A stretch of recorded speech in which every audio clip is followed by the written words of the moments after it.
Выехал на трассу первый раз.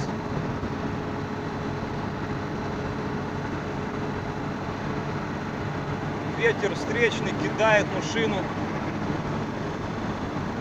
Ну, сотню легко набирает, конечно.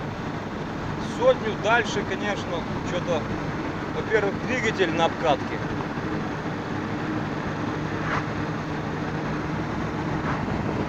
Ну, 110 вот.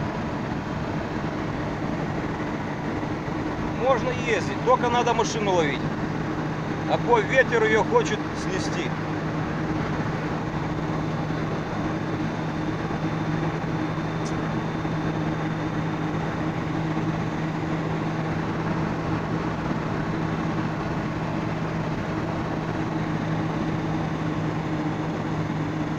И небольшая вибрация в руле, но это возможно, надо отбалансировать передние колеса.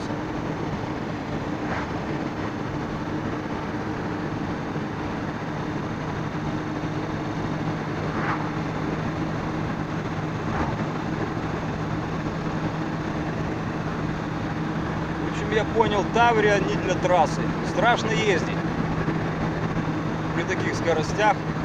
Хотя 110 это вроде бы небольшая скорость. Не, ну ветер сейчас, просто ветер сильный. Поэтому машину кидает.